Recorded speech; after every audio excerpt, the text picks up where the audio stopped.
আসুন pole of polls আমরা এক নজরে আপনাদেরকে দেখাই, যে সমস্ত এক্সিট পোলের ডেটা এবং তথ্য আপনাদের সামনে তুলে ধরলাম। আসুন এক নজরে আপনাদেরকে পরপর দেখাই কারা এগিয়ে রয়েছে, এক্সিট পোলের হিসেব কি বলছে আপনাদেরকে আমরা দেখাই। চাণক্য শুরু করেছিলাম আমরা, চাণক্য কি বলছে তারা সেগুলো দেখাবো। পোল ডায়েরি বলছে বিজেপি পেতে পারে 142 থেকে 171, তৃণমূল পেতে পারে 99 থেকে 127। ম্যাট্রিক্স বলছে বিজেপি পেতে পারে 146 থেকে 161, তৃণমূল পেতে পারে 125 থেকে 140। চাণক্য এগিয়ে রেখেছিল বিজেপিকে পেতে পারে 150 থেকে 160, তৃণমূল পেতে পারে 130 থেকে আর একটু বেশি। প্রজাপোল পেতে পারে, প্রজাপোল কি বলছে বিজেপি পেতে পারে 178 থেকে 208, তৃণমূল পেতে পারে 85 থেকে 110।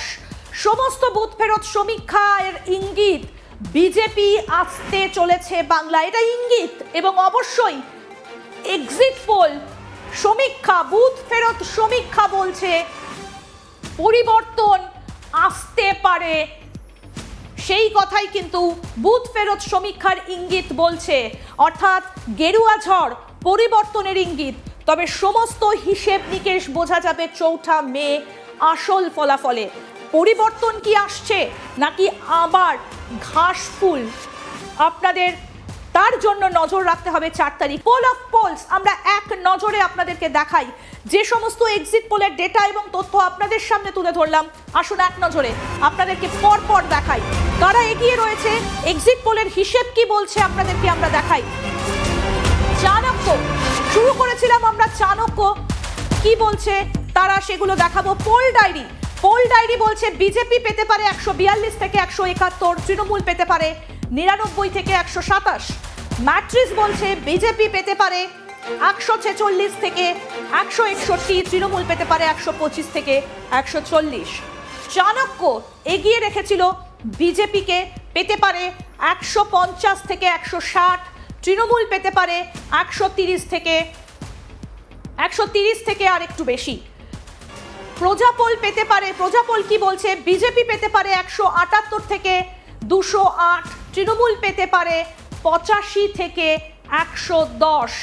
সমস্ত বুথ ফেরত সমীক্ষার ইঙ্গিত বিজেপি আসতে চলেছে বাংলা, এটা ইঙ্গিত। এবং অবশ্যই এক্সিট পোল সমীক্ষা, বুথ ফেরত সমীক্ষা বলছে পরিবর্তন আসতে পারে, সেই কথাই কিন্তু বুথ ফেরত সমীক্ষার ইঙ্গিত বলছে।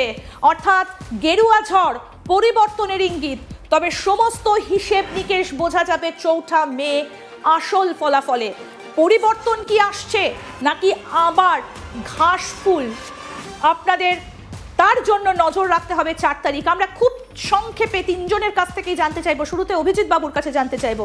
অভিজিৎ বাবু, আমরা যে সমীক্ষার হিসেব আমরা দেখতে পাচ্ছি সেখানে মোটামুটিভাবে বিজেপিকেই এগিয়ে রেখেছে প্রত্যেকটা বুথ ফেরত সমীক্ষা বা এক্সিট পোলের হিসেব। চূড়ান্ত ফলাফল আমরা 4 তারিখ জানতে পারবো। এটা কি মনে হয়, আপনাদের প্রতি সন্তুষ্ট হয়ে মানুষ আপনাদের ভোট দিয়েছে নাকি তৃণমূলের বিকল্প হিসেবে আপনাদেরকে ভোট দিয়েছে, ঠিক যেমনটা 2011-তে হয়েছিল? বামফ্রন্টকে দেখতে চাই না, তাই তৃণমূলকে বেছে নেওয়া? না, আমি আপনাকে বলি, প্রথম কথা, এই ভোট ফেরত যত সমীক্ষা বলছেন না, আমি আপনাকে প্রথম ডে 1 থেকে বলেছি যে এবার আমরা ভারতীয় জনতা পার্টি আসছি 4 তারিখে, আমরা গেরুয়া আবির সারা পশ্চিমবঙ্গে উড়বে এবং 108টা পদ্মফুলের একটা বুকে তৈরি আছে। মমতা বন্দ্যোপাধ্যায়কে দিয়ে চিরতরে আমরা বিদায় জানাবো, সেটা হতে চলেছে। এবার আপনার যে প্রশ্নটা থাকলো তার উত্তরটা দিই। সেটা হচ্ছে গিয়ে দুটোই কাজ করেছে। প্রথম কথা, ভারতীয় জনতা পার্টিকে ভারতবর্ষের নিরিখে এবং বিভিন্ন রাজ্যে আমাদের যে সরকার চলছে সেটা মানুষ দেখেছে, আমাদের পরীক্ষা করেছে। তারপরে পশ্চিমবঙ্গের, বিশেষ করে পশ্চিমবঙ্গের মানুষ বাঙালির বুদ্ধি এনারাই বলেন, আমরাও বলি, তার তো কোনো বিকল্প হতে পারে না। ওনারা তার জন্য আমাদের বেছে নিয়েছে 1 নাম্বার, কারণ আমাদের জমি নীতি আছে, আমাদের অর্থনীতি আছে, আমাদের শিল্পনীতি আছে। আর 2 নাম্বার, অবশ্যই তৃণমূল দলটার কিচ্ছু না, সিপিএম এর আপগ্রেডেড ভার্সন। সিপিএম যে ছোট ছোট চুরি করতো, তৃণমূল বড় চুরি করেছে। সিপিএম যে ভায়োলেন্সগুলো করতো, তৃণমূল সেটাকে বড় আকারে নিয়ে গেছে। এবং তৃণমূল দলের যে ডালি, সেটা হচ্ছে মোগল সাম্রাজ্য, আর কিছু না। মানুষ এর থেকে নিস্তার পেতে চাইছে।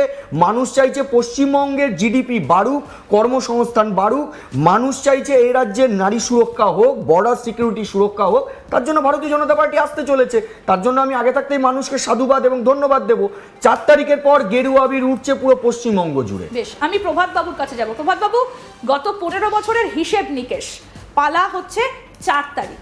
কি মনে হচ্ছে মানুষের কাছে কি কিছু পৌঁছানো বাকি থেকে গেল? কোথাও কি একটু টান পড়ে গেল? এটা exit poll, not exact poll. এটা আমি প্রথমে বলেছিলাম, এখন লাস্টও বলছি। আর যত করো হামলা, আবার জিতবে বাংলা। 1 2 3 4 মমতা দি বারবার, 1 2 3 4 বিজেপি কি হোগি হার, এটাই বলছি। বেশ, আমি খুব সংক্ষেপে জয়ন্তবাবু আপনার কাছে জানতে চাই, একটাই কথা যেগুলো অভিজিৎ বাবু বললেন এতক্ষণ ধরে, যে বিকল্প নয়, মানুষ ডাবল ইঞ্জিন সরকারের সুফল পেতে চাইছে। পশ্চিমবঙ্গ তো সেভাবে ডাবল ইঞ্জিনের সুফল স্বাধীনতার পর থেকে খুব না, বেশি তোলেনি, ৭২ ঘরে সালের পর তোলেনি, থেকে পায়নি, এটা ঘরে বললাম। তোলেনি।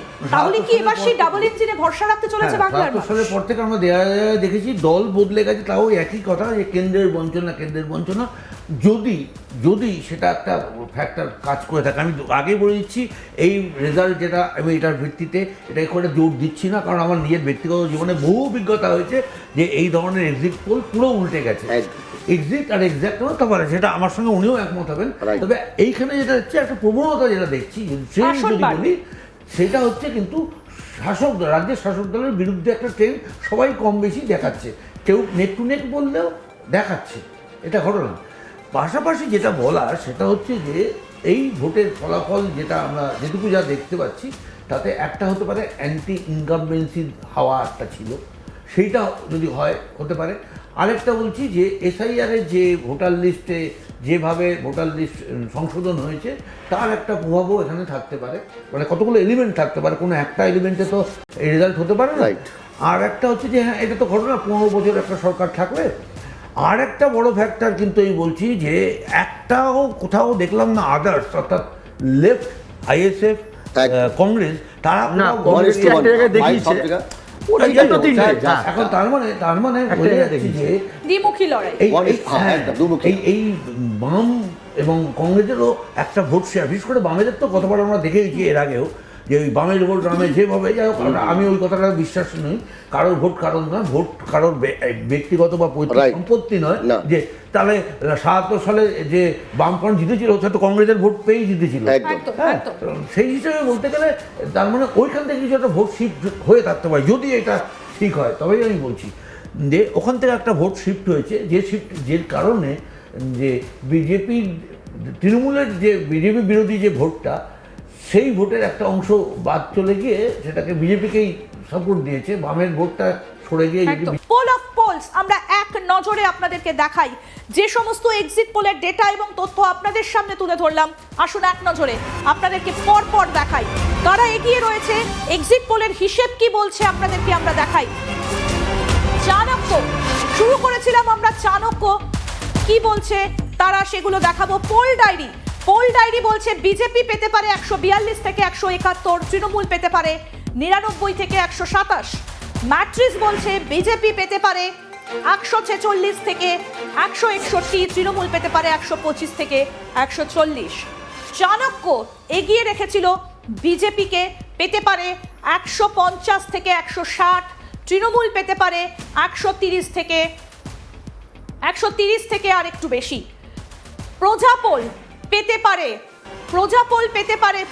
কি বলছে, বিজেপি পেতে পারে 178 থেকে 208, তৃণমূল পেতে পারে 85 থেকে 110।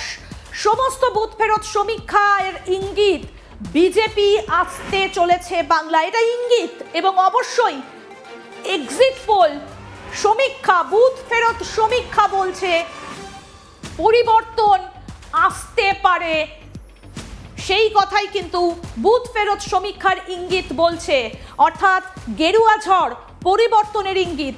তবে সমস্ত হিসেব নিকেশ বোঝা যাবে 4 মে আসল ফলাফলে। পরিবর্তন কি আসছে নাকি আবার ঘাস ফুল, আপনাদের তার জন্য নজর রাখতে হবে 4 তারিখ। এক্সাক্ট কি রেজাল্ট হচ্ছে, কি আপডেট উঠে আসছে 4 তারিখ, দিনভর আমরা নজর রাখবো। ভোটের ফলাফলের দিকে কে কটা আসন পাচ্ছে, কোন আসনে কে জিতছে, কে এগিয়ে কে পিছিয়ে, সকাল থেকে সমস্ত ভোটের খবর নিয়ে আমরা হাজির থাকবো আপনাদের সঙ্গে। অবশ্যই তুলে ধরবো প্রত্যেক মুহূর্তের আপডেট। অনেক ধন্যবাদ অভিজিৎ বাবু, অনেক ধন্যবাদ প্রভাত বাবু, অনেক ধন্যবাদ জয়ন্তবাবু, আপনাকেও অনেক ধন্যবাদ। আমরা এতক্ষণ আলোচনা করলাম এবং এক্সিট পোলে কি দেখা যাচ্ছে, গেরুয়া ঝড় নাকি আবার ঘাসফুল ফুটছে তার একটা পূর্বাভাস দেবার চেষ্টা করলাম। নজর থাকবে ফলাফলের দিকে 4 মে। প্রত্যেক মুহূর্তের ভোট পরবর্তী বাংলার প্রত্যেক কোণার চিত্র, আপডেট, রেজাল্ট তুলে ধরবো আমরা। দেখতে থাকুন আজ তাক বাংলা, সাবস্ক্রাইব করুন।